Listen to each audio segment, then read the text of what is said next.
Hello everybody, Lisa here. Welcome back to my channel, or welcome if this is your first time stopping by. Today I'm going to be doing a this or that tarot and oracle deck declutter. So I like to do these videos every once in a while to where I sort of pit one deck against the other deck. And a lot of times that's just because I have decks that are sort of filling a similar niche or they have a similarity. And I'm trying to figure out whether I really need them both or whether I only want one or whether I want neither. So that's kind of the general premise of what we're doing here today. And I think what makes this particular series really special is that I get y'all's opinions on what deck you would keep in this scenario as well. So in advance of filming this video, I rolled out polls to my community tab, and I'm very active on my YouTube community tab, and I don't know that that's a space that everybody uses quite as much as I do, but I post a lot to my community tab. And this is one of the things I like to do is ask y'all for each pairing of decks we're going to be talking about today, which one, if you were in the situation I'm in, of which one would you keep, or if you were thinking about which one you would purchase, which one would be your preference, kind of thing. And it's always very interesting to me to get your comments, to get your votes, and to sort of see where everybody lands as a majority on these topics. A lot of these decks will come in pretty close with one another. And I get a lot of comments every time I do this about like, why did you pair, this deck and this deck? And usually that's what I talk about in this video. But oftentimes my reasons are my own, right? But I share them with you so that you can kind of get, I guess, a peek into my brain. I don't know why you would want to peek into my brain, but if you do, that's what we're here to do. Before I jump in, I just want to say thanks to everybody for all of your patience. My filming schedule is a little bit off of its usual consistency right now, and I really appreciate all of your support with that. I am currently working hard on the Unicorn's Journey Tarot and the book that I'm writing for Llewellyn Publishing, which is due to come out late next year. So keep your eyes on this space if you want to hear more about that, because I will definitely be keeping you all posted. But we're in a editorial revision stage right now, so I'm doing some updates and some tweaks to the manuscript and just kind of getting that prepped, and then also prepping my tarot guidebook and trying to get that finished and doing a lot of behind the scenes work for my spring Kickstarter for the Unicorn's Journey Tarot. So there's a lot of work to do behind the scenes, and I just am trying to do that, plus kicking off new projects, which are all very hush-hush at the moment, but there are other things also in the works. So it's just been a very busy October, like a very busy October for me, and I appreciate all of your grace and understanding, but I'm stoked to get into this. And I've solved my age-old problem of having coffee that goes cold while I'm making these videos by finally splurging on a ember mug. So this is heated and it's glorious. It keeps my coffee at like exactly the right temperature, so I can babble as long as I want to y'all, and it's gonna still be easy to drink, which makes me enormously happy. And oddly, now that I have this, it's like I'm more aware that the coffee could cool for some reason, but I'm able to just like, no matter how long, I can get distracted and I come back, and it's perfect. I love it so much. Anyway, still in the honeymoon phase with this particular toy, but I've been using it nonstop. Let's get into the pairings. So typically what I'm doing here is looking for decks, like I mentioned, that sort of fill the same kind of niche.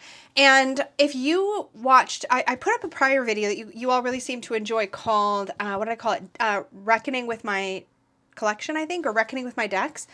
The premise of that video was to bring you into what happens before I get to this stage. So when I'm just sort of looking at what I have or pulling things down from my racks, because I hang all my decks on the wall for the most part, I pull things off of the racks and I sort of consider what I've been using, what I haven't been using, and I sort of start to kind of think through those things and decide, is this something I want to pull out to use more? Do I want to just donate it, give it away, trade it, whatever, or do I want to put it into a this or that and think about it some more? Like, do I want to purgatory it? So I did that video. I will be doing a reckoning again in the future, because that was a really helpful process for me to sort of speak out loud about my plans, and you seem to find some benefit in it as well. So I plan to do those again the next time I have some things that I feel like I need to pull down and look at, and there may be one before too terribly long because of just how my brain works. But that was a lot of preamble, and thank you for hanging out with me for it. Now let's get into the first pairing. So this first one was one that came about during my last reckoning. In fact, most of these did. So the two decks we're going to be comparing is the Energetics of Color, which is this deck, with, and this is going to be an odd pairing, just bear with me here. I got to watch my bags with this candle, with the Vision of the Muse Oracle. So let's pop up the poll so you can see where you all landed on this particular choice. This one was pretty close. So more of you seemed to prefer the Energetics of Color deck. And let's take a look at the comments. So Teresa9355 says, energetics looks like it could be used in many different ways. Yeah, so let's take a look at these two decks, and I'll talk about why I have them both here. When I picked up the Vision of the Muse Oracle, and both of these are Oracle decks, by the way. When I picked up the Vision of the Muse Oracle, my intention was that I thought it would work really well with collage decks. And one thing that I did in my deck reckoning video is I sort of pulled out several of my collage decks, and I actually put the Vision of the Muse deck next to those collage decks to see what I thought of it. And I didn't like it. I actually did not like this paired with my collage decks. This might pair very nicely with a collage tarot that is by the same creator, and there is one, I forget what it's called, the Lioness Oracle, I think. Or the Lioness Oracle Tarot, I think is what it's called. There's a lot of roses in this deck, which, I mean, it's not like it's false advertising. It's very clear that there are going to be roses in this deck. But as much as I love the keywords, and I do really find the artwork to be beautiful, I found myself this just fell a little bit flat for me in practice. So again, I loved the keywords. I loved having those as jumping off points. And I think that the artwork does a pretty good job. This literally, I probably mentioned it before, literally looks like a cactus flipping me off every time I pull to this card. And I cannot get past it. I don't know what my issue is, but that's initiation. It's like the first thing I see every time.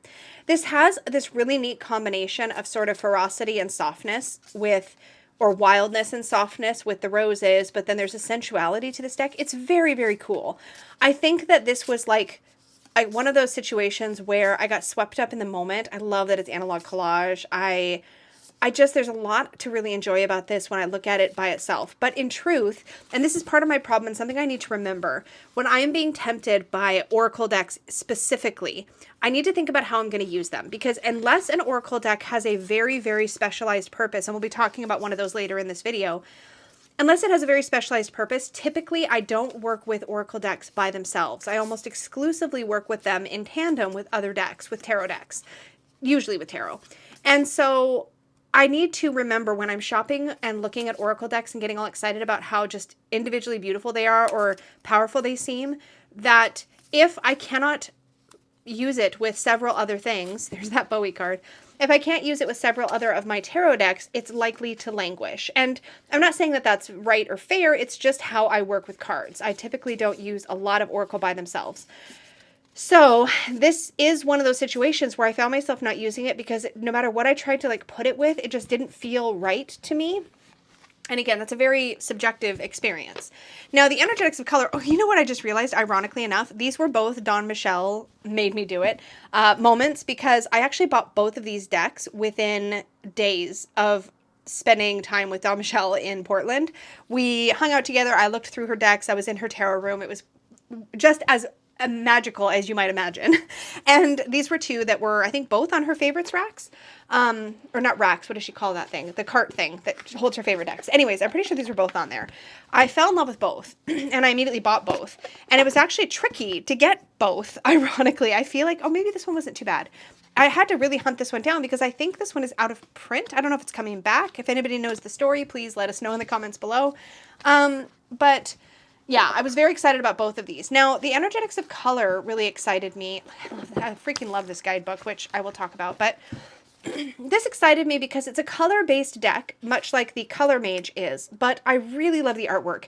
It's not, maybe it's, I guess it's a type of collage, but it is a more photocentric, or maybe people-centric is what I want to say. It's a more people-centric collage. So while it does have the color very clearly noted with the little color dot on the left there, it has the name of the color, which is great, and then it has these really fantastic keywords. I love the keywords in this deck, and this also has tons of cards. This is a 77 card deck, and the Visions of the Muse is 60, which wasn't really a deciding factor, but in any case, look at her face. I don't know. I just really love it. And what happened is when I was doing my deck reckoning, I put this next to my collage decks, and this worked so beautifully next to all of my collage decks. And I think it's because there's this photographic element, but it's much more, what's the word I'm looking for? Contained. It's not as wild or chaotic as most, like it has this calmer, more straightforward vibe. Right? This kind of goes into those kind of chaotic-y places. It's not chaotic. It's a nice, it's not busy, but it goes into some of those like wild places. I wish I could articulate today, but apparently I can't. This goes into that more place, those kinds of places. Whereas I find that the energetics of color just sort of grounds everything, and it brings clarity and it brings space when I've got collage on either side of it. This looked great next to the Ritual Tarot. This looked great next to the Voyager Tarot.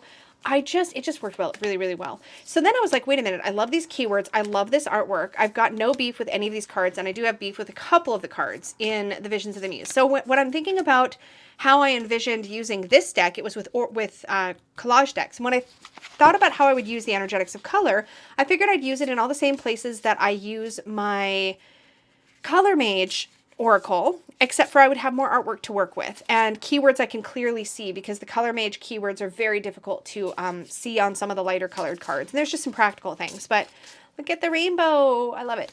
Anyway, I really, really, really like this deck, and I find that it's just a fabulous alternative to the Color Mage, but it also just does a really good job of being a great oracle to pair with any of my collage decks, but it also pairs well with decks that have this more I'm going to say like, let me just show you what I mean. It pairs well with decks like this. This is the Tarot of the Mystical Moments. So let me just show you what I mean. Look at this. Like, it also works really well, other than the finish being different, it works really well with decks like this. And I find that using it alongside things like the Tarot of Mystical Moments, which I've actually had a lot of difficulty finding a good pairing for, it just gives it so much more. Look at this, Jungle Green with the Seven of Pentacles, with Birth, Seven of Pentacles and Strength. That's actually, oh, I love it so much. So I really think this is going to be my go-to pairing for this deck, because while the Tarot of Mystical Moments isn't photos, it's got that, not realistic, but it's got a very clear, people-y imagery about it that works really well with photography style decks. So I really like this, right? Really love this.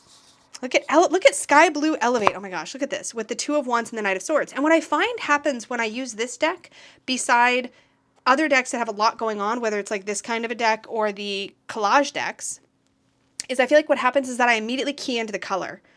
It really does draw my attention immediately to the sky blue here and the sky blue of her dress. And immediately I'm thinking, what does that mean? And where does that tie us together? And how do those things elevate us? And it works really, really powerfully for that kind of thing. So this turned into like almost a review of the energetics of color, which was not my intention. So this is probably going to be a long video, but if you're here, you probably know I make long videos. But if you don't, hi, I'm Lisa. I make long videos. Stay a while with me. But anyways, I just really was happily surprised to find that the energetics of color just pairs well with more things than I thought it would, and really does a good job of doing the things that I wanted the Vision of the Muse to do. So all this to say that my decision is I'm going to keep, for sure, obviously, the energetics of color. This wasn't really in any danger. Oh, guidebook. I said I was going to talk about that. I love this because when you get into the guidebooks, you get a color dot to, again, bring your attention back to what color you're working with. You get a little message here, but then you get a physical, emotional, mental, spiritual interpretation for this card, as well as an affirmation. And I find that to be really, really great. And the funny thing is that this is one of those decks that you don't need a guidebook for, because I don't feel like I need a guidebook for it, because the images combined with the expansive keywords work so, so well. But I'm super grateful to have a really nice guidebook with it. So yeah, anyways, all this to say, my energetics of color was not in any risk. Now I have to decide what I'm going to do about the Vision of the Muse. Let me put away all my stuff. Gosh, I always pull out all these things and then I end up with a pile of stuff that I need to deal with.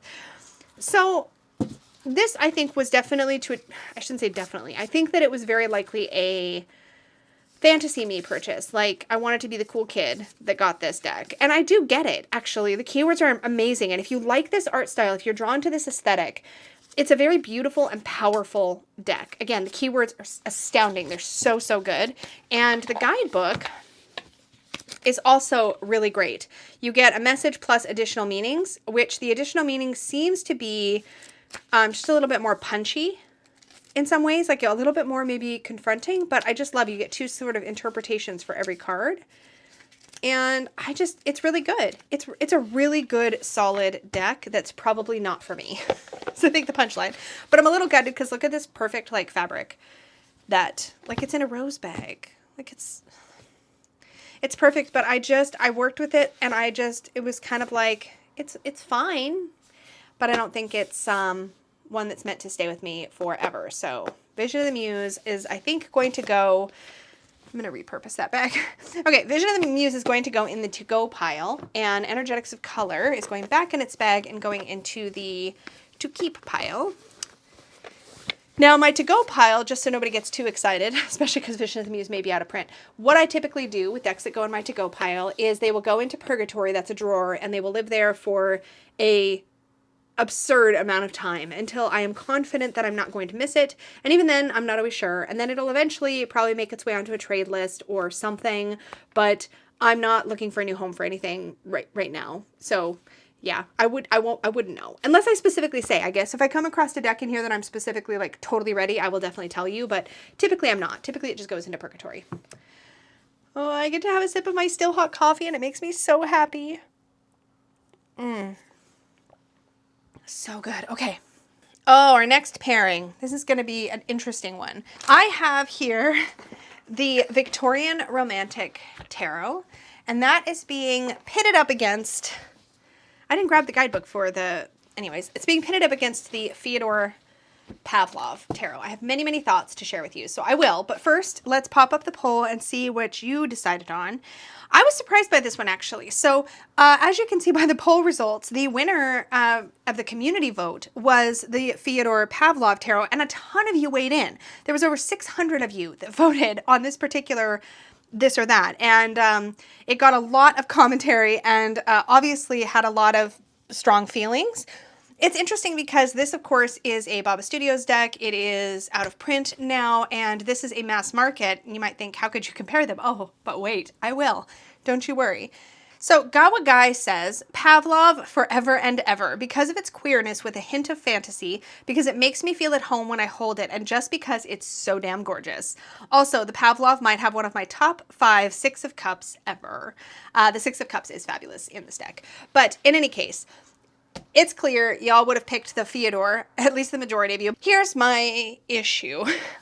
When this deck came out the first time, I didn't get it because I was like, no, I'm not going to use it, right? It's not for me, yo. It's just very like, it's beautiful. It is beautiful. But I knew I wasn't going to use it. And then the second edition came out, and or maybe it was the third, I don't know. And I was like, nah, still not for me. And then this one came out. I'm pretty sure this is the, does it say anywhere on the box? Does it say on any of my cards? I think this is the 4th edition.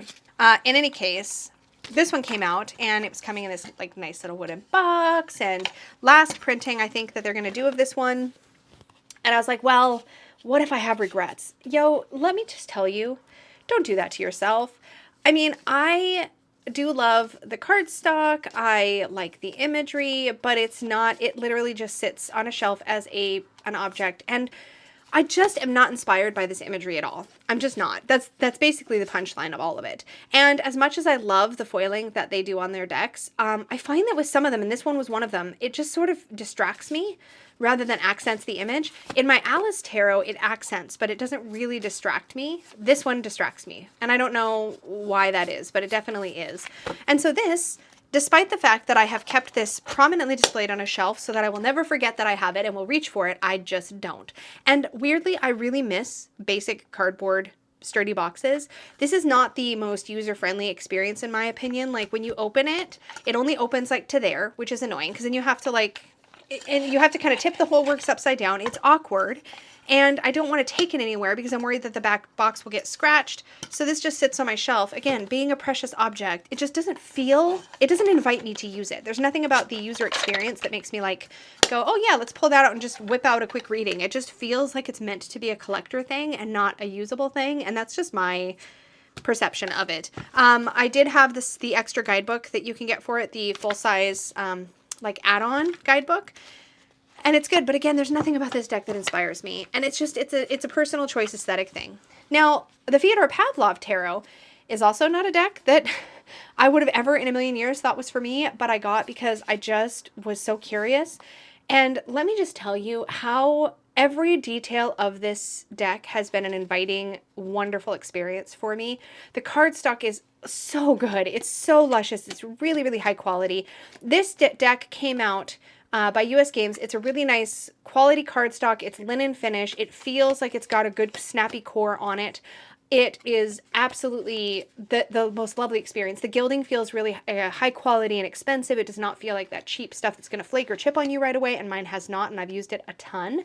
In fact, I've got not one visible chip anywhere on my edging or gilding.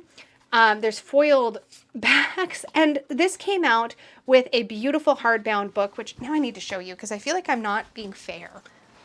Like, I mean, it's a sewn binding, hardbound, beautiful glossy pages, really nice entry. Like, this is a really premium product, and it felt like it. Now, it had the price to go along with it. This was a mass market deck, but it's priced a little bit closer to an independent deck. I would say definitely similar to an independent deck. I think Canadian, this was around the $50 to $60 range, which is, you know, probably what, 45-ish US, question mark? Somebody help me out here. I don't know what it sold for in the US, but there's so many reasons why, though, I shouldn't have liked this, right? It is a what do you call it? A simplified color palette, a minimal color palette. The colors don't line up with the way that I would have paired colors for the suits. So the wands are this like sort of olive green color, olive yellow color, pukey yellow color. I don't know what to call that.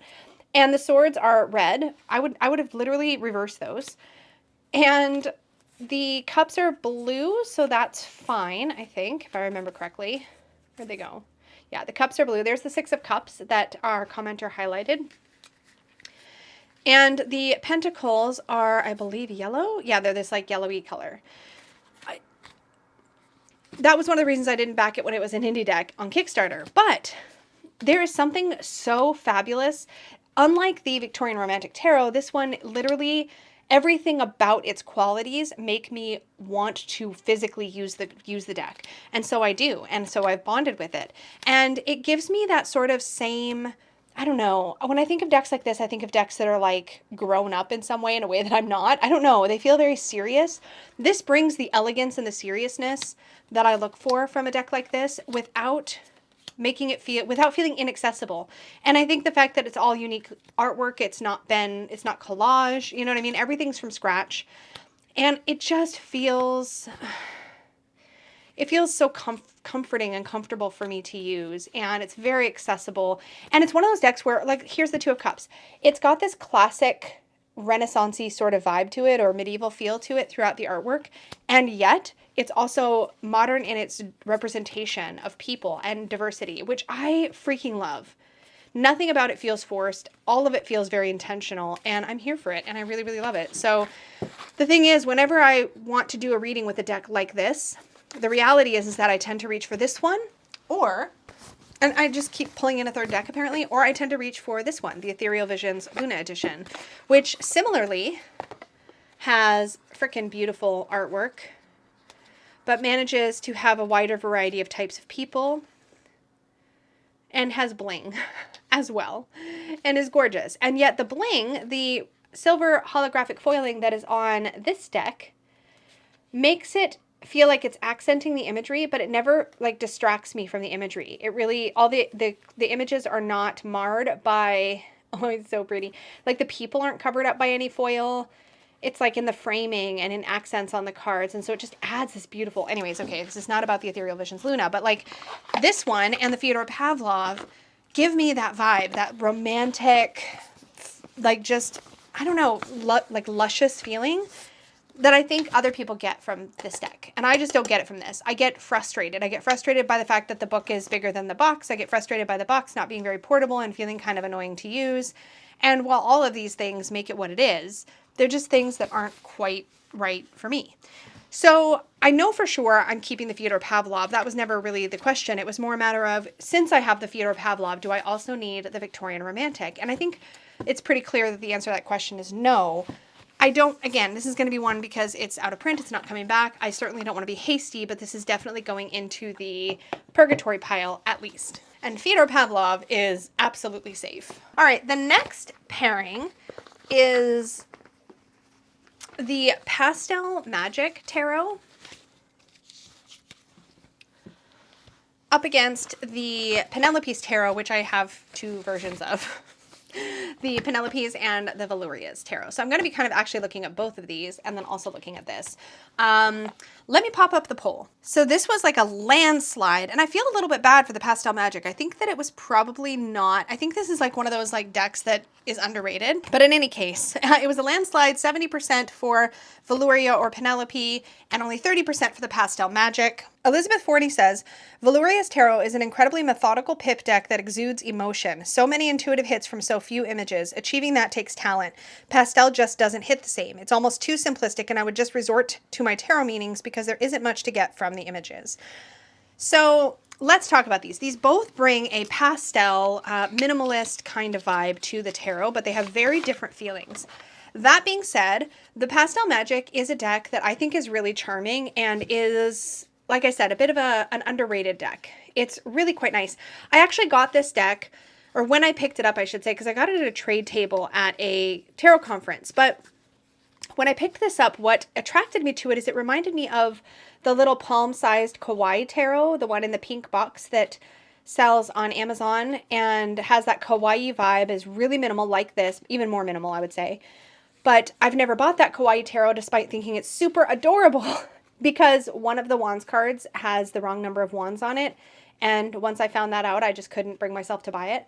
So I really like having a deck that's very, very, very simple and pippish like this. But one of the things that's sort of underrated about this deck is that even though it's pippish, like the minor numbered arcana just have the number of items on them. Very, very simple. But the court cards and the face cards do an impressive job of showing us a wide range of types of people. So just to give you an example. Oh, and the knights are all horses, which I love. We have already, those are just the first two cards. We have somebody of Asian descent. Oops. Those are just the first two cards, but let me just keep going so you can see what I mean. We have all kinds of different people. And on a deck this minimal, to be that successful at showing me so many different faces, it just makes me happy. Like even a redhead. Yes, she's the devil, but that's all right. That works for the redheads. So yeah, I think that's it for the people-y cards. But you get the idea, right? Like it's very, very well done in that way. It is, I don't know, man. Every time I look at it, I'm like, it's so dang cute. And okay, one of the comments being about reverting to your RWS meanings. I kind of do the reverse with a pip deck. When it's a true pip deck, and this to me is a true pip deck. Like there's nothing to go on in the Eight of Swords besides the fact that there are 8 swords, right? They're not the arrangement of them is not necessarily intentional, although it kind of, I can make a case for it even then. But it's just really, really basic. And the thing about decks like this is because they're so simplified in the way that they're illustrated, they work out really, really well for me when I want to lean more into a more numerological or elemental meaning and not get too hung up on the scenes or even specifically the RWS. There's a lot of flexibility in interpretation with this deck. And the other deck that I have that does a good job of this, let me just grab it. Apparently this is what we're doing now. We're going to this or that with a third comparing deck because apparently I cannot help myself. But the main one I think about when I think about a really clean pip deck, well, one of the main ones is this one. And this is very different in its appearance. This is the Tattoo Tarot. Whenever I work with this, I get right into sort of the numerology and the elements. But even this one has some hints to the RWS in it. And I actually think that I kind of like those hints as long as they're subtle-ish, right? And another all pip deck that I really enjoy is the White Sage Tarot because it gives me the chakra layer as well, but that has a different vibe. And actually the White Sage Tarot, which I should show it to you if I'm going to talk about it. This one is also a pip deck. We're just going to hang out, y'all. We're going to be here for a while. This one is pippish, but let's find some. So there's the 3 of Pentacles and the 6. This has that very soothing color palette, much like this one actually does. One of the things I liked about it was that it was softer, whereas this one has a kind of grittier feel to its color palette. The Pastel Tarot feels a little softer, but then so does the White Sage. So I'm kind of covered when it comes to having a pippish deck. But this one also hints at the RW. Oh, this is interesting. I'm just realizing, okay, so we're gonna I'm going to think about this for a minute. I'm just realizing that the decks that I consider to be pip decks, unless they're a Marseille deck, all the ones that are my favorites, they all seem to hint at the RWS, even though I claim that's not what I want. But clearly my collection says otherwise, right? So I have the 78 Tarot, which hints at the meanings. I have the White Sage, which hints at the meanings. And then there's this one, which does not. But you know what does? The Penelope's Tarot, or the Velouria's Tarot. So I purchased this when it was in an indie deck. Fell in love with it. Now I have to say, when I got this, I remembered thinking that this would make a great pocket-sized deck because of the way the illustration style is very minimal. But in this deck, it's got that lots of white space, simple imagery. It's got almost a bit of that kawaii kind of vibe to me. To me, it does. But then when you get into the pips, again, see, there's that hint. This is the Four of Wands, but that ribbon tying them together reminds us of the Four of Wands in the way that there's a bower there. Three of Daggers is very RWS. The Five of Wands, we see that competition, but it's very minimal, right? 10 of Crystals, we have a little children's drawing of the family right there, which is really cute. We see the sort of emotional expression on the 8 of Cups and the 10 of Cups, Ace of Wands. Now, one of the issues of the beefs I had with this indie edition is that some of the, I think it was just an alignment issue with the cards, but some of the cards feel like they're scooted up. Like it feels like these titles should have been lower and the whole image was meant to be lower. And there's specifically, I think, on the Ace of Swords, see how close it comes to the top edge? I just think some of these images ended up kind of pushed up somehow because you don't see that actually on all the cards, only on a few of them. And I love working with this deck. I wonder though, now that I have the little mini, look at this 10 of Daggers. It's fabulous, right? But it sort of strips it back in a way that makes it really usable. I really like to, like when I'm doing my member readings, I almost always like to have some kind of pippish deck in rotation. I love the blue edges on this so much. I always like to have some kind of a pippish deck in rotation because I really, really love the way that it sort of helps me not get too tied up in the people-iness of it all. And that's something that I really appreciate about decks like this. The Velouria is the mass market version of the exact same deck. So if you are new to this, this is a deck by Sam West. And Sam's been doing decks for Rockpool. And one of the ones that Sam did was this Velouria's Tarot, which is the exact same deck, just pocket version. But this one, unlike the indie edition, comes with a guidebook, which is absolutely fabulous. These little pocket decks that have been coming out by Rockpool are amazing. And it has hot pink edges. And it's got a little bit more pink in it, and it doesn't have that alignment issue. So as an example, here's that 7 of Cups. It's not so close to the top. I should have found that Ace of Swords to show you, but same deck. I just think it's perfect at this size. This is exactly, to me, it's the perfect size for this deck. It just feels like the right fit. Yeah, the Ace of Wands, it's still kind of up there, but they've changed out the titles. So I think the titles in this one were handwritten. Yeah, they've kind of got this handwritten style font, this cursive font on them. Whereas the Rockpool version, they're printed. So that's the other difference. But now that I have this cutie pie, I don't know. I like, do you see what I mean about the color palettes though? They both kind of bring that pasteliness. Now this one kind of goes with like these blue tinted people. For most of them, they're these blue tinted people, and then you occasionally get these paler people. But most of them, I would say, or at least half, are kind of blue tinted, but you do get different eye shapes. You do get that sense of different origin. But the people don't feel like they're the focus of this deck. They feel like they're pulled back a little, which I realize is something I really like. I think with this deck, I keep just getting excited about the people cards and forgetting that when it comes to pip decks, I really prefer to work with decks that aren't people forward, which makes the little Velouria's Tarot actually the perfect fit.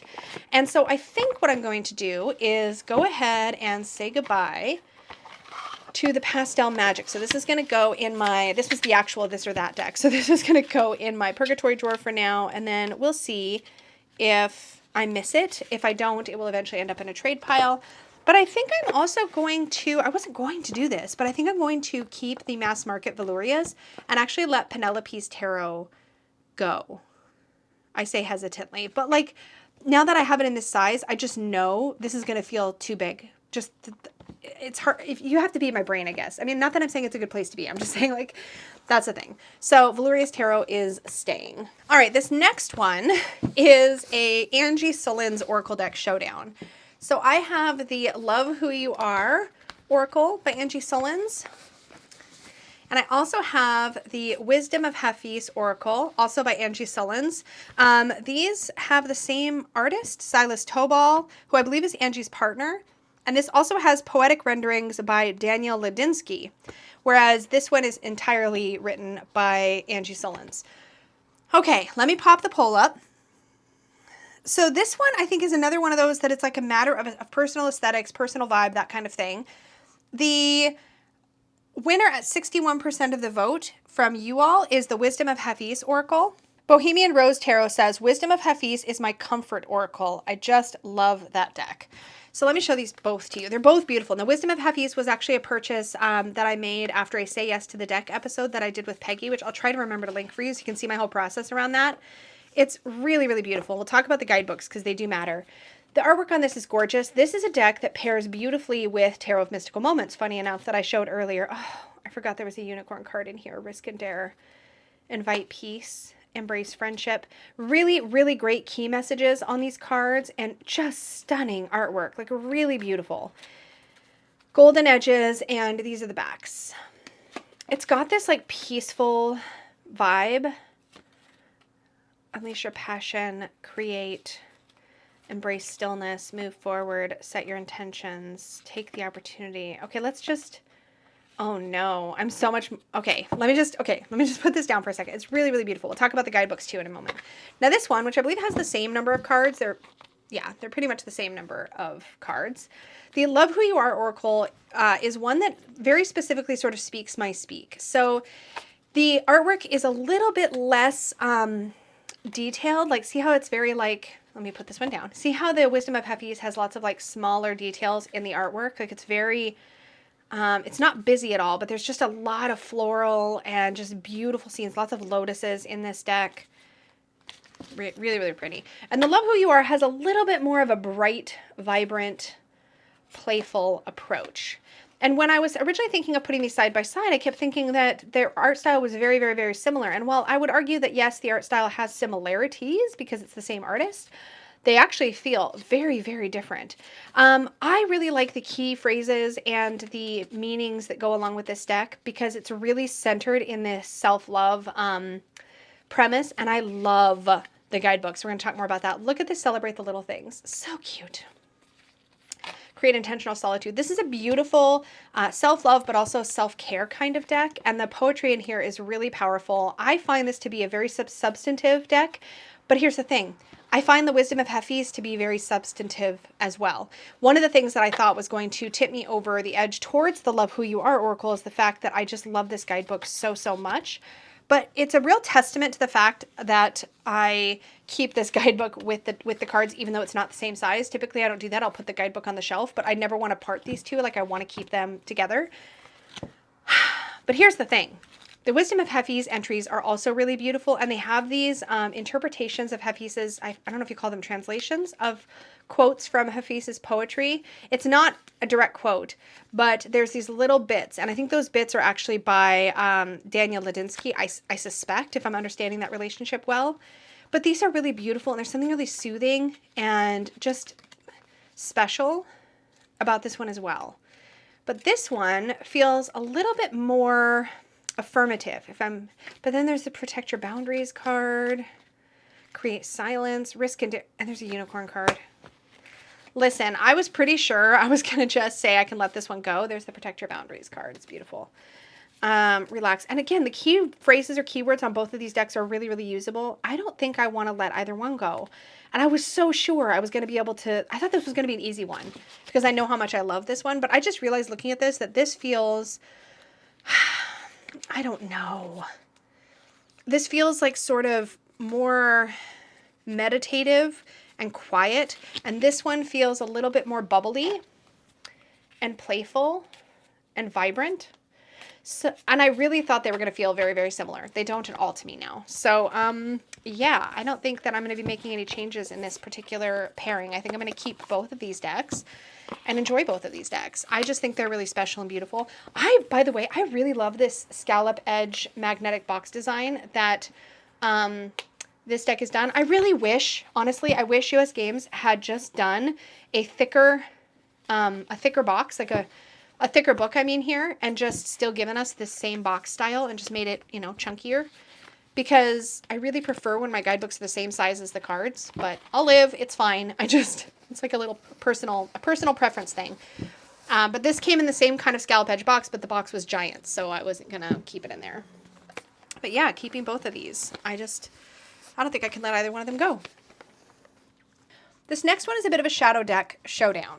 So I have here the Earth, Moon, and Shadow Oracle. And I've got to take it out of its bag because it's in here with something else. I keep them together. But this is we'll just put them like this. This is the Wisdom of the Shadow, which I usually keep with its sister deck, the Wisdom of the Divine Feminine, but that's not really the point of this or that. So we're going to focus on these two. Let me pop up the poll. So this one also was, I feel like, pretty close. The Earth, Moon, and Shadow Oracle was the preference of 60% of you, with the Wisdom of the Shadow coming in at 40% of the vote. Okay, these are both indie decks, so it's a fair comparison, but I do have a third deck I'm going to talk about.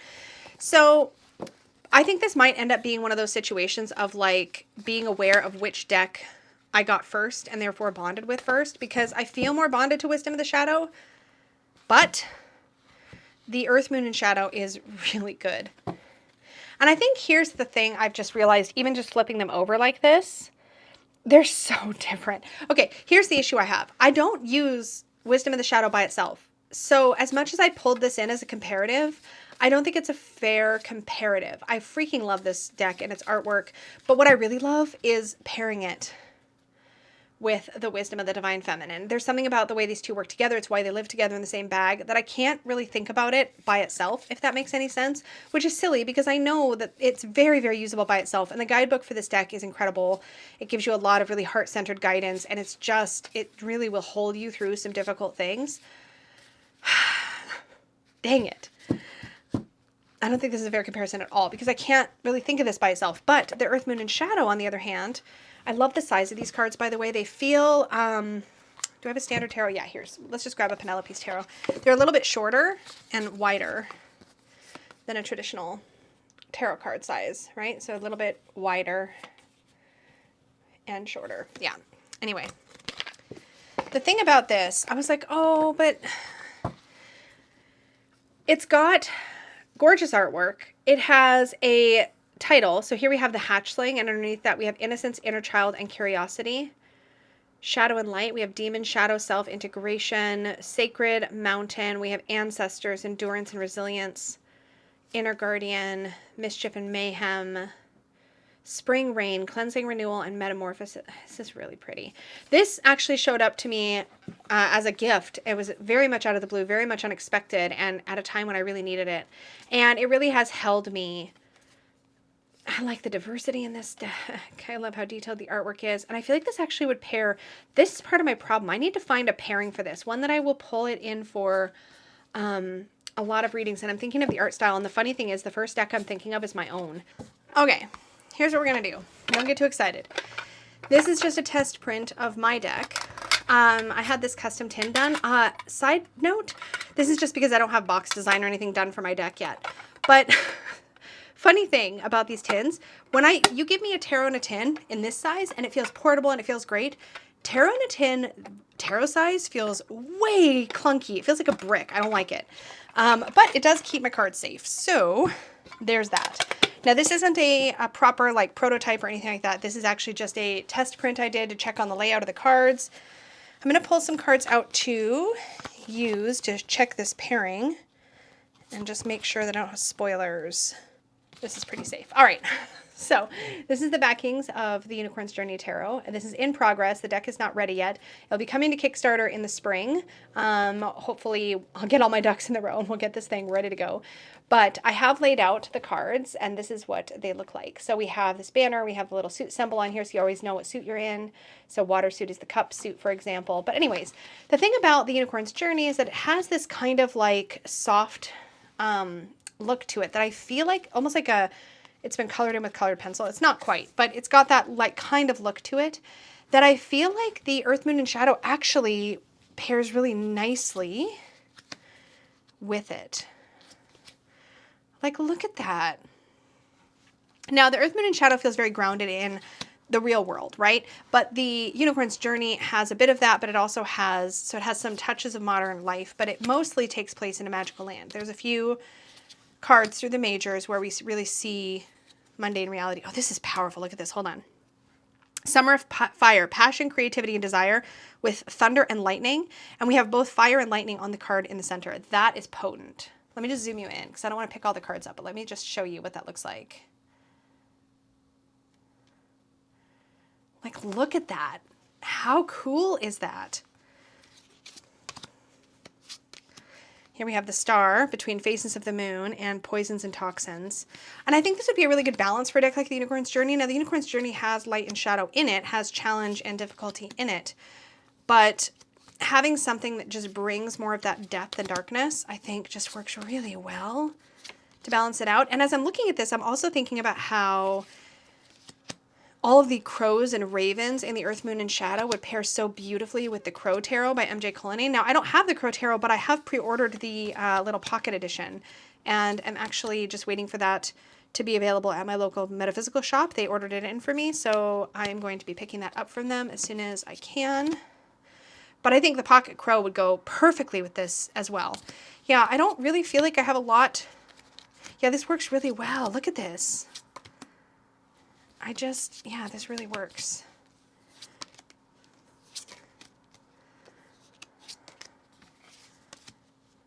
Look at this, the Pathfinder with the Hierophant in the cave. Oh, I love this so much. Look at this. You can almost see this like cold moon is what's happening outside the card. You can see Mystic journeying into this cave, and then the Pathfinder seems to be what's sitting at the other end. That is so cool. I don't often do this where I put the tarot in the center and then actually put the oracles on either side, but I'm really liking the effect. Well, that's exciting. All right, so if I can pair it with my deck, that's probably going to make it a keeper. I haven't even really given much thought to what I could pair with the Unicorn's Journey Tarot yet, and this one is definitely a candidate. And again, this is another one where I was pretty sure this one was going to go. But I'm going to throw a bit of a wrench in the works. Let me zoom back out here. I'm going to throw a wrench in the works because there's another oracle deck that I have that I really love that I think I should probably decide between this and the other deck. So this wasn't pulled, I'm so sorry, but here we are. So this is the Lantern Oracle.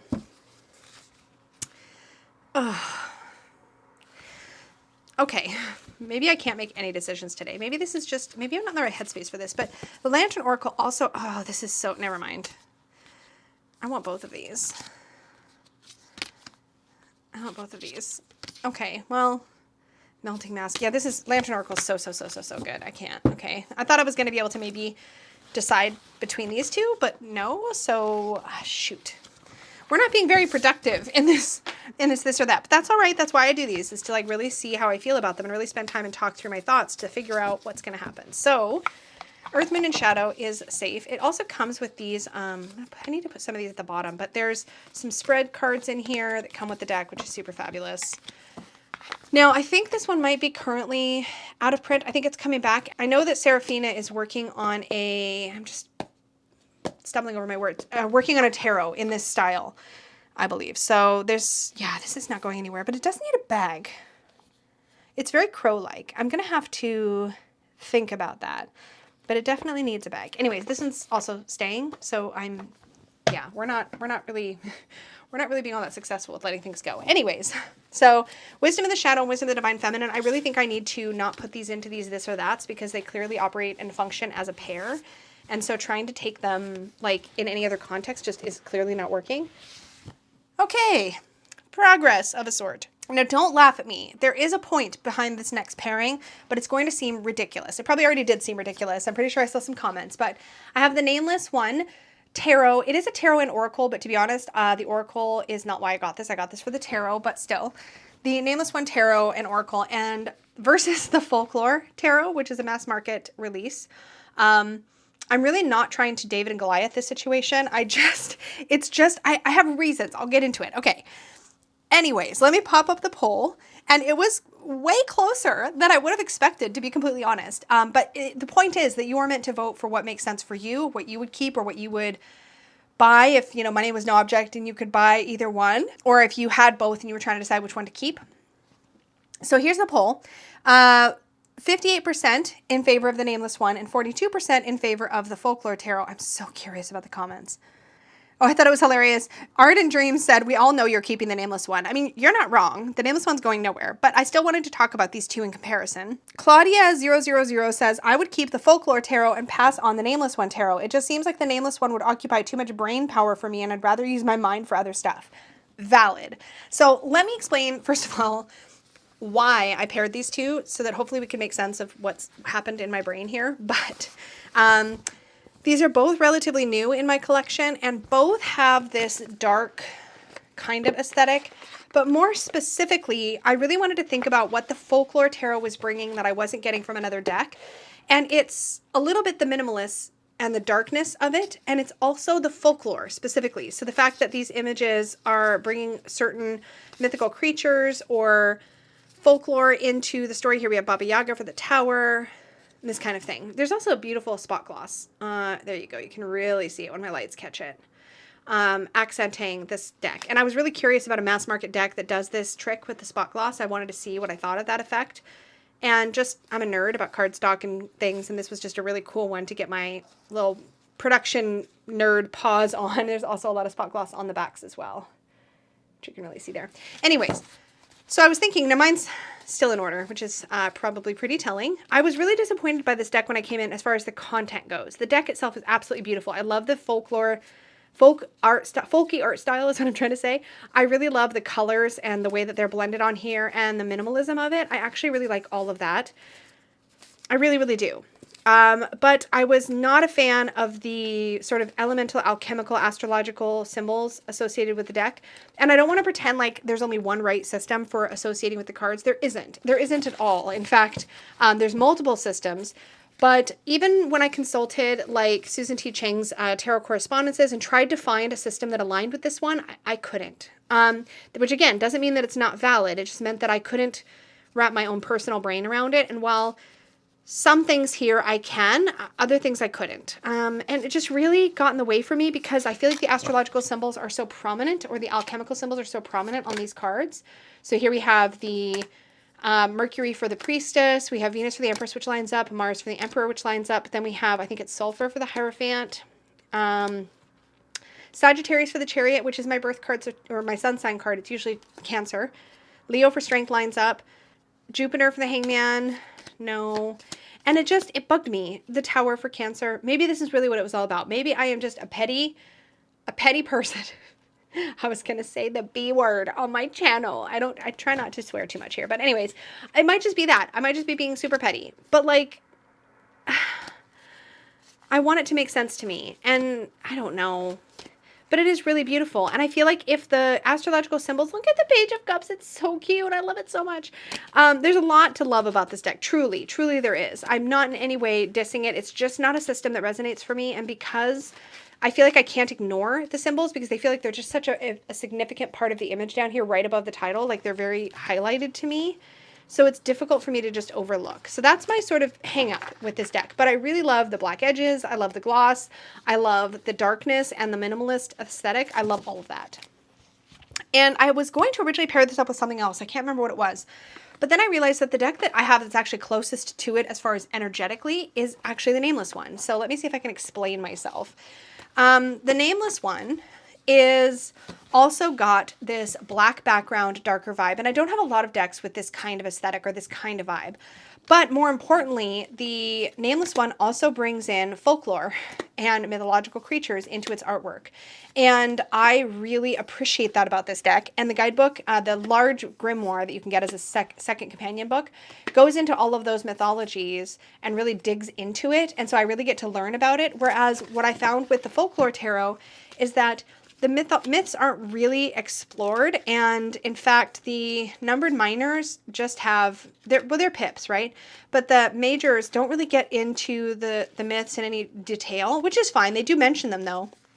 So you'll know which myth you're looking at, which is great. It is mentioned. But this doesn't give me the richness that I think I was hoping for from it, despite the fact that it's a pip deck. But can I just say, aesthetically, though, the Folklore Tarot is really, really, really beautiful.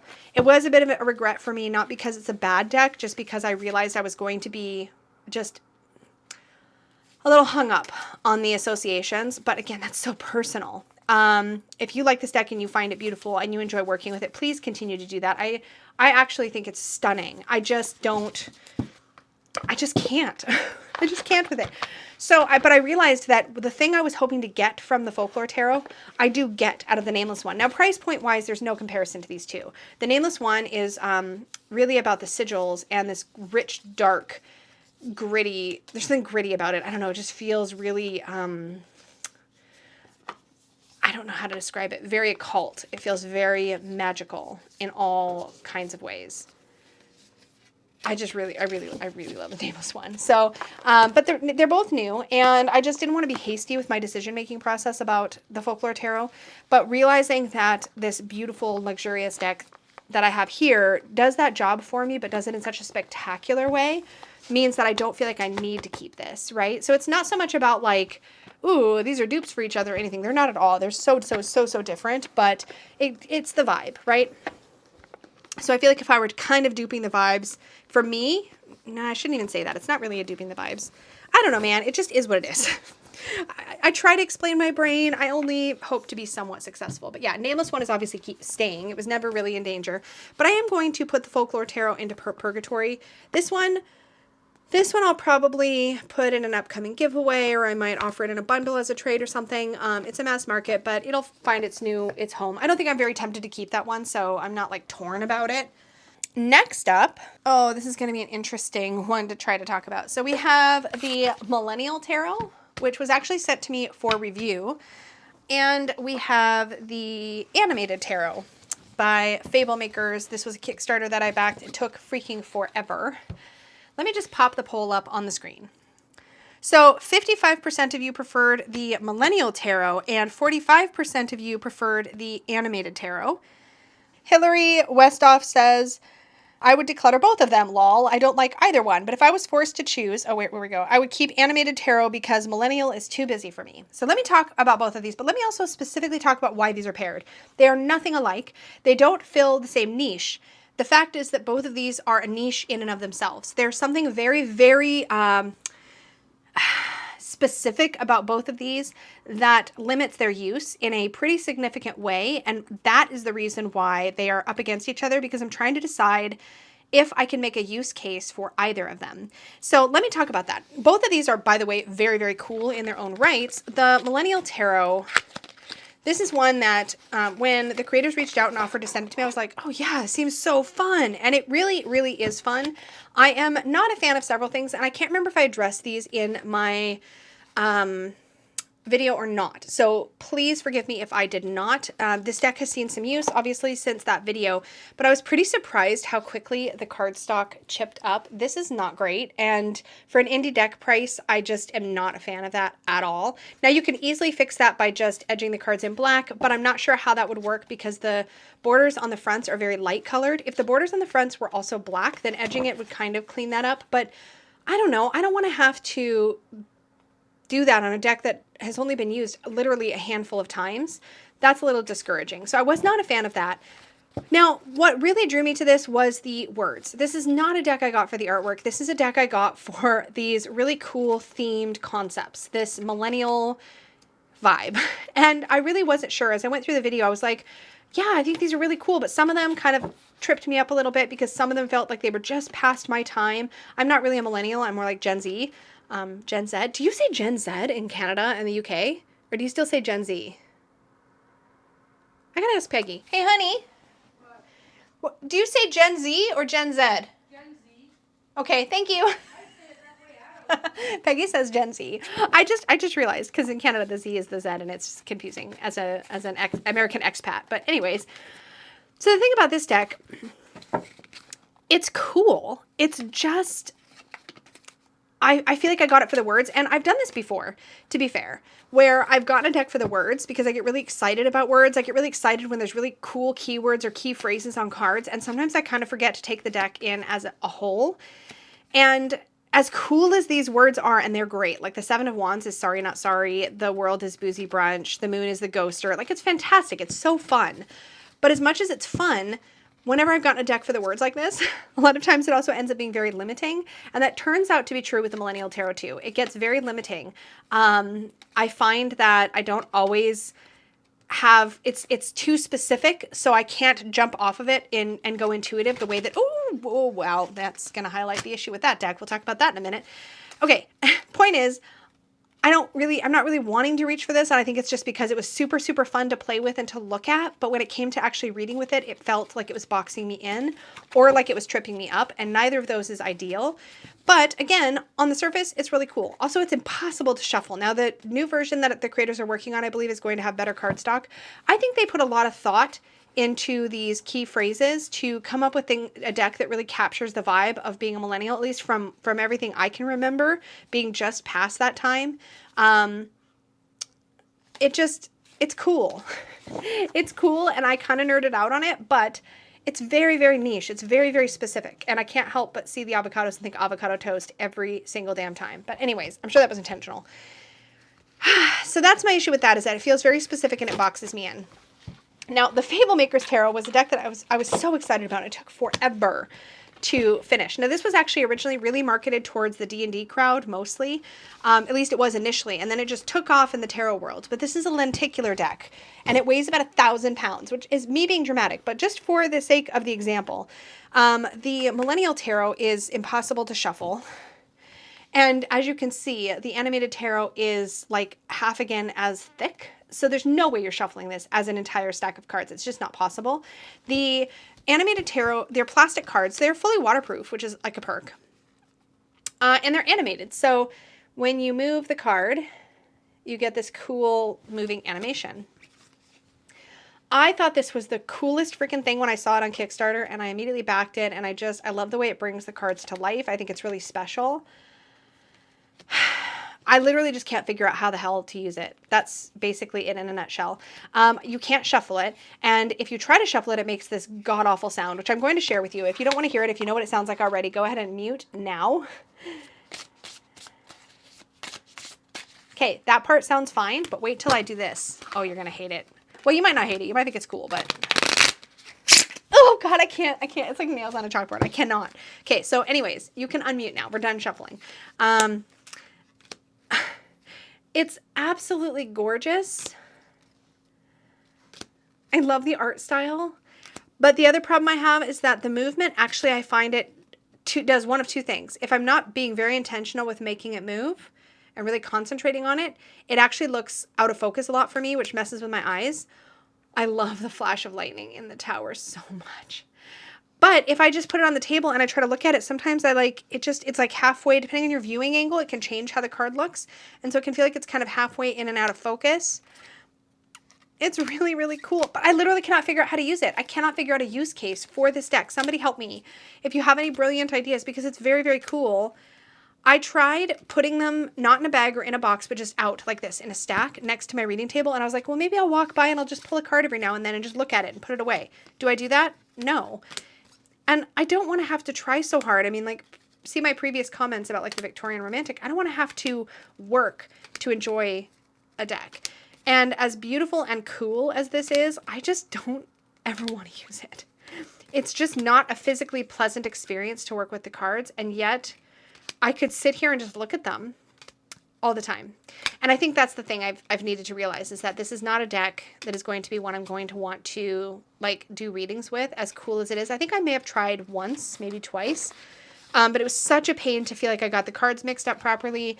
It's I mean, even hand over hand, I can only really grab a portion of the deck. And hand over hand, it doesn't make that horrible noise. It does a little bit, but it's not so bad. They don't feel good to handle. They feel heavy, heavy, heavy. Like, they easily weigh like 3 to 4 times as much as the Millennial. They're very, very heavy because dense plastic, it's heavy. Anyways, now it came with this booklet. This is the book that comes in the box with the cards, which is perfectly adequate. But I think the thing is if I can't figure out a use case for this, oh, I've got the red light. I'm finally wearing out my battery. It tells you how long I've been filming. I think what I've realized is I also had purchased the extra companion book for this deck. And so I pulled this out because I think, if I remember correctly, this has got ribbon bookmarks built in. It's got silver gilt pages. This gives me the artwork that's really beautiful here. it gives me some really nice keywords and some writing. And then also this section in the book called Whispers from the Weave. And Whispers from the Weave, it's down here. Whispers from the Weave has like journal prompts or questions for reflection. So here you have the 3 of coins. And the Whispers from the Weave are, with what could you use help? What prevents you from asking for aid? What talents are you underusing? How can you put them to work? With whom could you collaborate to make your dreams a reality? What project, hobby, or promotion have you avoided pursuing? What do you need to begin? And where have you experienced discord in a group? How could you navigate this tension? And so you get 5 of these sort of journal prompts or reflection questions with every single card. And there's also a bunch of stuff in the beginning. Talks about using the major arcanas as NPCs. I think there's also some stuff in the beginning here around gaming with the deck as well. And what I think I've realized, there's a dedication for all of the majors, which is really cool. I think what I've realized is that tarot spreads for players, I think I could actually really just enjoy this book. It was a separate thing. It didn't come with the deck. It was a separate purchase. I think I can keep this beautiful extra guidebook or book and just actually appreciate it as a general tarot book and really enjoy it that way, and maybe just literally read it and appreciate it. And I still get to see these beautiful images, but none of the blurriness, none of the lenticular mess. I just get to appreciate it as art and as a tool. And that makes me really excited, actually. So I think I'm going to keep the Fable Makers Animated Tarot Guidebook, but I think I'm going to, at the very least, purgatory for quite a while, the animated tarot. Oh, I just realized I didn't really tell you. Okay, so yeah, the animated tarot is going to go. I think the Millennial Tarot is also going to go. I can't figure out a use case for this. I keep getting hung up on the words. It's cool though. I appreciate definitely having had a chance to get to know it, but I don't think it's one for me. All right, our next pairing is the Beloved Dead Oracle versus the Vintage Wisdom Oracle. This is by Victoria Mosley, I believe is the name. So these are the 2 decks. I'll pop up the poll. Now this one is pretty much a dead heat. It has gone back and forth, back and forth. Currently, Vintage Wisdom comes in at 51%, Beloved Dead at 49%, but votes are still rolling in. So by the time you see this, if you go check my community tab, maybe the poll will have shifted. Hey, feel free to vote after the fact. It's not like I actually closed the poll, so you can still weigh in. But let's take a look at the comments. Okay, Fairlight Tarot says, oh dear, that's a tough one. I love both of them. I use the Vintage Wisdom with the Rosebud Tarot, and they look beautiful together, but I also love the Beloved Dead with the Hoodoo Tarot, and I don't think I could part ways with either. Really curious to see what the vote is on this one. Yeah, it's close. It's close. So here's my conundrum. Now, the Beloved Dead is new to me, but it's really an astounding deck, and it is, when I mentioned earlier that there are sometimes decks for specific purposes, this is one of them. This is very much a deck for ancestor work, and it feels very much like a deck that is guided for that purpose and is very intentional and is very purposeful for that purpose. Oh boy, my synonyms are gone. Anyways, I really, really think this is super cool. It's new. I'm really getting to know it. It has that same vintagey photo aesthetic that we get from the Vintage Wisdom. So let's talk about the Vintage Wisdom some. So this feels like it's for a very specific purpose, but the 2 decks feel very similar to me. So the Vintage Wisdom. Now, I modified this deck. This is a mass market oracle, and I freaking love the modification.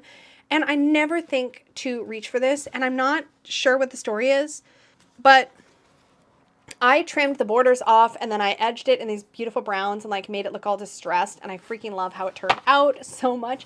But I think the modification is like my favorite part of it. It's actually a really great deck with really great keywords.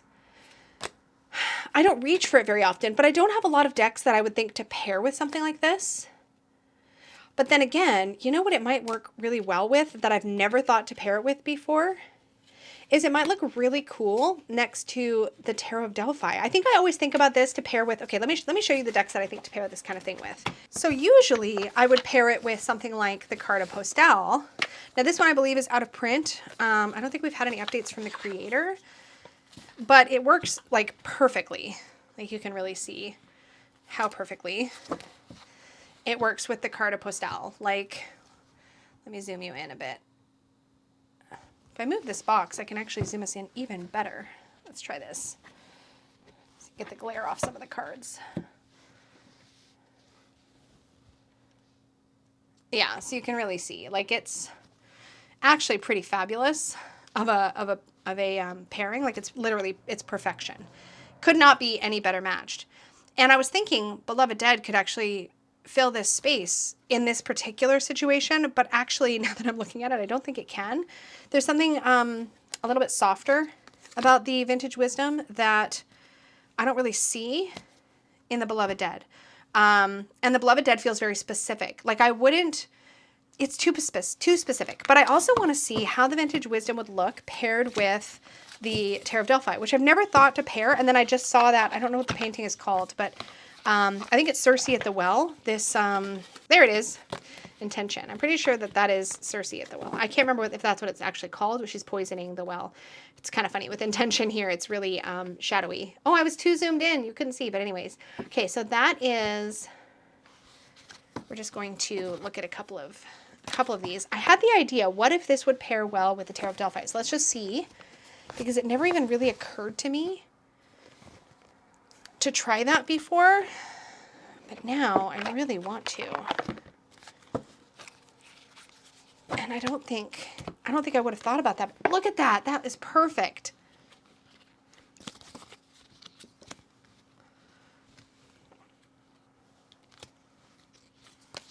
Look at this. Oh yeah.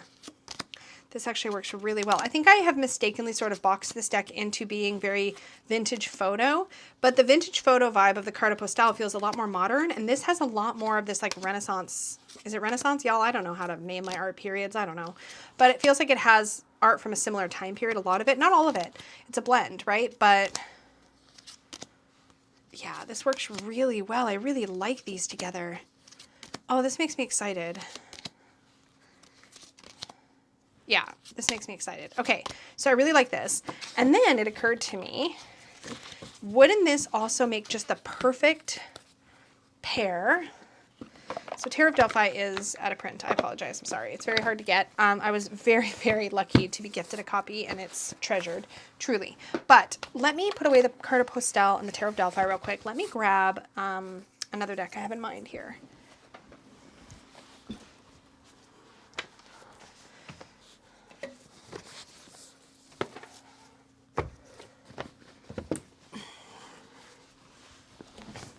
It occurred to me that it might pair really well with the Moonchild. Now what I have here is actually the Shadow Moonchild, and now that I'm looking at this, I think it would actually pair well with the original Moonchild better, just from a coloration standpoint. And yet, is the contrast part of the highlight? That's so funny. These golden tones that you see here, I think it would work really well. Like, it still works for sure, but I feel like it would work much better with the original. I forgot I was shuffling reversals into this, but you get the idea.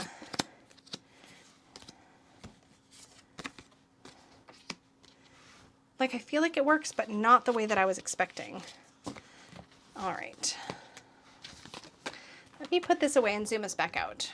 Okay, I think what I've learned here today with these two decks is I've learned that I'm not reaching for this enough, and I need to be more creative with what I pair it with so that it gets more use.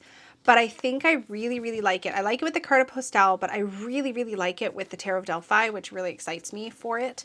And I feel like because of that, I probably would also like it with Majestic Earth. And I'm trying to think of some other decks that I just don't often think to pair. So the Vintage Wisdom is safe. I don't reach for it a lot, but I also don't reach for decks with that particular aesthetic as often. So I feel like that's just kind of par for the course. Definitely not ready to let this go. And I thought I was going to be. So that is going to be staying, the Vintage Wisdom. And Beloved Dead Oracle is definitely staying. This is going to probably go on my shelf with other very specific use decks. So I have decks like the Book of the Dead Oracle by Scylla Conway. That is, ooh, that one with this one. Okay, anyways, I'm off to the races. But I have certain decks that I like to use for very specific purposes. This is one of them. This is not the kind of deck that I think I would just willy-nilly pair with other things. It feels like a particular deck for a particular type of work. So this one is definitely safe. All right, that brings us to our last pairing. And I will explain myself, I promise. But we have the Story Oracle, and that is being put up against the Wandering Soul Oracle. So let me pop up the poll. The Wandering Soul Oracle is the winner at 66%, and Story Oracle came in at 34%. Here was my thinking primarily is which of these decks would I be more likely to pair with something like the This Might Hurt Tarot or the Unfolding Path. So I'm going to pull both of those decks down so we can look at it. But the Wandering Soul is not typically my aesthetic. However, I think it's a very, very well done oracle. And what I like about it is that it brings modern, a touch of modern, but it doesn't lose magic. It feels, oh, look at the silver rainbow holographic. Isn't it pretty? Anyways, this feels very, it feels modern, but it doesn't feel modern in a way that makes it too specific. I don't know how else to say that. But anyways, you have really great keywords like caution and chance and burn with this pointillism artwork that is just really cool. It's black and white Genesis and preserving time, preserve, gateway, interconnected, divine language, escape. So it's illusion. Really great keywords. Cleanse, locked away, lineal truth, future predictions. Really good stuff, right? Protected, luck, wisdom, ancient records, close the lid, direction, higher power, lots of good stuff. The Story Oracle, conversely, feels very, very modern and has all this poppy color. Now, usually black and white decks are not my thing, but I have to say I really like the way that the Wandering Soul has done black and white, but also modern. Like it just has this great, it's got a little bit of holographic stars on the back too, which is cool. It just, I don't know, it just feels very easy to pair it with things. And we'll see in a minute when I pull out those other decks. But then I have the Story Oracle. This is a new one to me, but it's really great. It's modern, but it's kind of like this vector, really flat, kind of graphical art style. I really like this art style a lot. I love the color, the whoops of the spilled milk. It's a really cool, expansive deck. And I felt like when I got it that this would actually probably end up taking the place of this for pairing with modern decks. So we're going to test or put that theory to the test and see which kind of holds up better as far as a pairing with my two most, I would say, commonly used modern decks, but I've got a third as well. So here we have the Unfolding Path. And I can tell you right away, this deck I feel like works better with the Wandering Soul.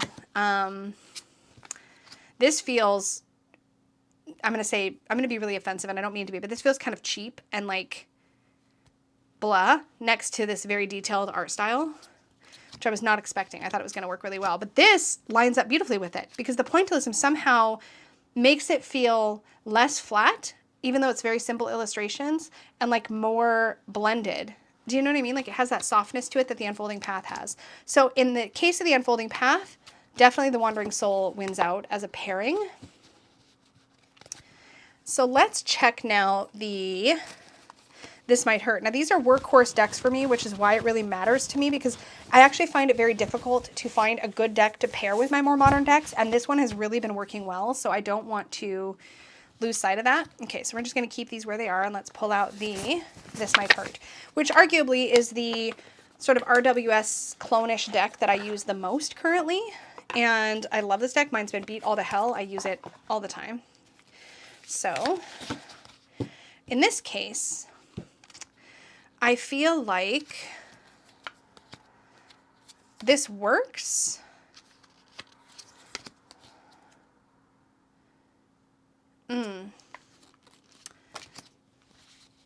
But this still works better. I don't think either is perfect, but let me just do this just to really get a feel for it. Let's put, sorry for all the boxes in the way, y'all. Let me zoom us in so you can really see. Okay.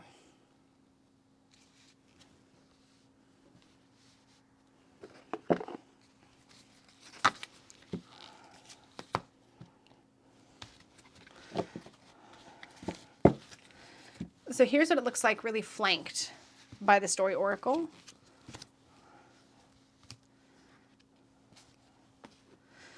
Bittersweet and inheritance around the tower. That's kind of cool.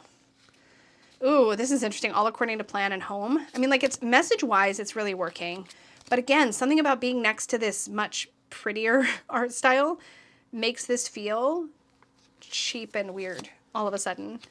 It like doesn't match.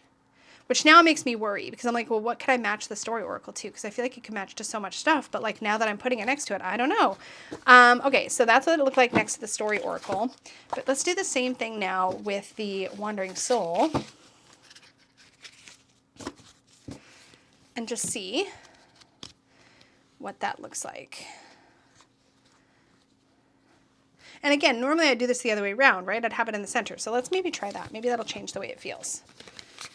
Because I've used the Wandering Soul with the This Might Hurt already. So let's put that in the center. And let's split my This Might Hurt to either side. Ooh, okay. Communicate. We have the Five of Wands and the Knight of Wands. Yeah, with it in the center like this. Yeah, this really, really works. Suddenly it all makes sense. And just to make sure that I wasn't unfair, now that I've put it in this layout, let's try, yeah, Sacred Soul still works really, really well. Or Wandering Soul. Why can I never remember the name? Now, it was really important to me that this, whatever deck wins this battle, works really well with This Might Hurt. So that gives it lots of points in favor of the Wandering Soul. Let's do the same thing, just in case the layout was why it wasn't working. What have I just done? I did the wrong thing. Okay, let me pull this out and put these in the center. That's what I did wrong. I was like, what did I do here? And yeah, I don't think this works any better this way than it worked before. Yeah, definitely not. So that makes the Story Oracle not a good pairing for my modern decks like I was hoping it would be, which is a bummer. So now I'm trying to think to myself, what could I possibly pair? Like, as much as I love this deck, like, and it's really cool, I want to know what I can pair it with so that I will use it more. Let me think for a minute. Okay, let's try the Rainbow Tarot.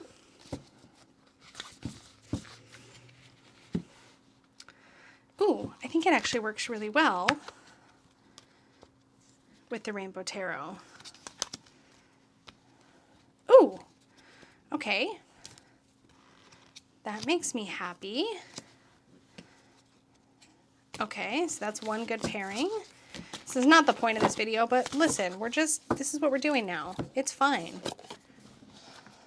Okay, let's just check a couple more because why? Because I feel like it. So I have the Wild Seeker, which is a favorite of mine. It also has a more, I don't know, flat is fair, but it has this, ooh, look at this one. So this is the Wild Seeker Tarot. Oh, this works really well.